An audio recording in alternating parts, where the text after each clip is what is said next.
একটি ঐকিক নিয়মের সমাধানের কাজ করিয়েছি। আজ আমরা আরও 5টি এই জাতীয় মানে একই পদ্ধতিতে আরও 5টি কোশ্চেন দেখব। প্রথম কোশ্চেনটা হলো, দৈনিক 7 ঘন্টা কাজ করে 16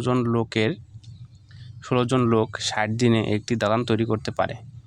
দৈনিক 15 ঘন্টা কাজ করে 14 জন লোক ওই দালান কত দিনে তৈরি করতে পারে? আগের মতোই যে সূত্রটা আমরা প্রথম ম্যাথে দেখেছি, মানে পূর্বের যে ক্লাস ছিল বা অংশ ছিল, পূর্বের যে কোশ্চেনটা ছিল, ওই কোশ্চেনের ভিতরে কিন্তু আমরা একটা শর্টকাট যে টেকনিক ছিল ওটা কিন্তু আমরা দেখিয়েছি। ওটার ভিতরে সূত্রটা এরকম ছিল, M1 D1 H1 by W1, M2 D2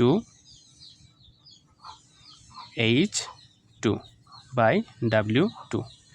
এখানে যে প্রথম অংশ যেটা দেওয়া আছে, প্রথম অংশের ভিতরে এটা হলো H1, এটা হলো M1, আর এটা হলো D1। আর কাজ একটি কাজ মানে একটি দালানের কথা বলা হচ্ছে।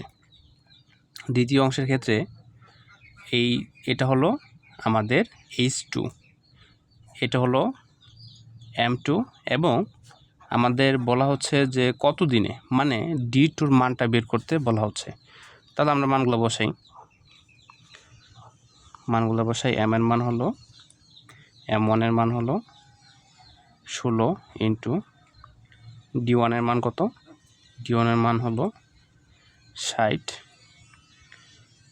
H1 এর মান হলো 7 ডিভাইডেড W1 এর মান হলো 1 ইকুয়াল M2-র মান হলো 14 ইন্টু D2-র মান দেওয়া আছে কত?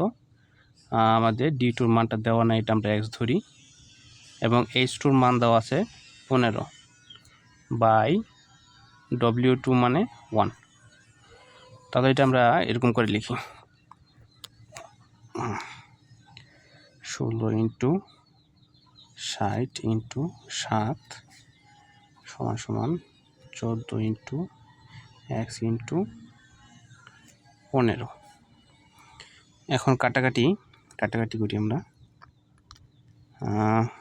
এটা দিয়ে এটা যদি আমি কাটি 2, এরপরে এখানে আছে 15, এখানে আছে 60, 15 দিয়ে যদি 60-কে ভাগ করি তার মানে 4, আবার 2 দিয়ে যদি 4-কে ভাগ করি তার মানে 2, এর পাশে থাকে 16 ইন্টু 2 মানে 32, আর এ পাশে হলো X, তার মানে X এর মানটা আমরা পেয়ে গেলাম কত? 32। ঠিক আছে, 32 দিন। আমাদের প্রশ্নে চেয়েছিল যে দালানটি তৈরি করতে কত দিন লাগবে।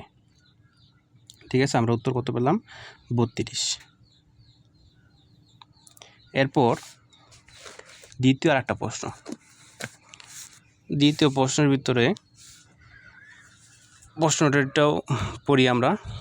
10 জন পুরুষ দিনে 6 ঘন্টা কাজ করে একটি কাজ 14 দিনে শেষ করতে পারে। একই কাজ 12 জন পুরুষ 10 দিনে শেষ করতে সর্বমোট কত ঘন্টা কাজ করতে হবে? ঠিক আছে, এটা হলো আমাদের দ্বিতীয় যে কোশ্চেন, ওই দ্বিতীয় কোশ্চেনটা। আচ্ছা, দ্বিতীয় কোশ্চেনেরও সমাধান আমরা একই সূত্রের সাহায্যে করব। সূত্রটা কি? আগের মতো আবারও আমরা লিখি, M1 D1 H1 by W1 equal M2 D2 H2 by W2। মানগুলো বসাই। এখানে M এর মান মানে ম্যান, ঠিক আছে, মানে ম্যান কত? 10 জন মানে 10 ইন্টু D মানে ডে, ঠিক আছে, ডে কত? 14, H1 মানে কত দেওয়া আছে জায়গায়? 6। ঠিক আছে, একটি কাজের কথা বলা হচ্ছে যেহেতু, তার মানে W1 এর মান 1 মানে 1। M2 বলতে এখানে কত আছে? 12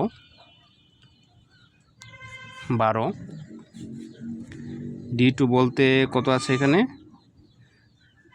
10, H2 এর মানটা দেওয়া নাই, মানে H2 এর মানটা আমাদের বের করতে হবে। আমরা এটা ধরে নিই x, ঠিক আছে, x ধরে নিলাম।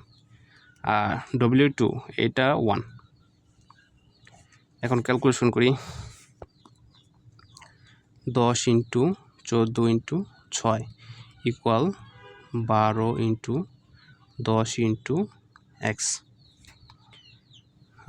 6 দিয়ে যদি 12 ভাগ করি 2, এই 10 কাটা, 2 দিয়ে যদি 14কে ভাগ করি তার মানে 7। আমরা x এর মান কত পাই? x এর মান পাই 7, ঠিক আছে। মানে এটা আমাদের কিন্তু কত ঘন্টা, তার মানে এটা কিন্তু ঘন্টার হিসাবে, তার মানে ঘন্টা আমরা কত পেলাম? 7 ঘন্টা, ঠিক আছে। এটাই হলো আমাদের এই প্রশ্নের উত্তর। আমরা আরেকটা প্রশ্ন দেখি। আরেকটা প্রশ্ন 3 নম্বর যে প্রশ্নটা, এই প্রশ্নে কি দেওয়া আছে? দৈনিক 6 ঘন্টা পরিশ্রম করে 8 জন ব্যক্তি একটি কাজ করে 15 দিনে। দৈনিক 5 ঘন্টা পরিশ্রম করে 9 জন ব্যক্তি ওই কাজটি কত দিনে করবে? আবার একইভাবে, ঠিক আছে, ওই সূত্রের সাহায্যে আমরা এই কাজটাও করতে পারি। সূত্রটা কি? ওই একই সূত্র, M1 D1 H1/W1 equal M2 D2 H2/W2, ঠিক আছে। আমাদের কি দেওয়া আছে এখানে? এখানে আমাদের দেওয়া আছে M1 এর মান হলো 8 এবং D1 এর মান হলো 15 × H1 এর মান হলো 6 আর W1 মানেও 1 ইকুয়াল M2। M2-র মান কত দেওয়া আছে? M2-র মান দেওয়া আছে 9 ইন্টু, এরপর দেওয়া আছে D2-র মানটা দেওয়া নাই। D2-র মান যেহেতু দেওয়া নাই, এটা আমরা ধরে নিই x, এবং H2-র মান অবশ্যই দেওয়া আছে। H2-র মান দেওয়া আছে কত? 5, আর W2-র মান হলো 1। আমরা এটা যদি সমাধান করি, 8 × 15 × 6 9 × x × 5। ক্যালকুলেশন করলে 5 দিয়ে যদি আমি 15কে ভাগ করি তার মানে 3, এই 3 দিয়ে 9কে ভাগ করলে 3, আবার এই 3 দিয়ে যদি 6কে ভাগ করি 2, তার মানে কত? 8 × 2 = 16। সুতরাং x এর মান হলো 16 দিন, ঠিক আছে। এটাই হলো আমাদের এই প্রশ্নের উত্তর।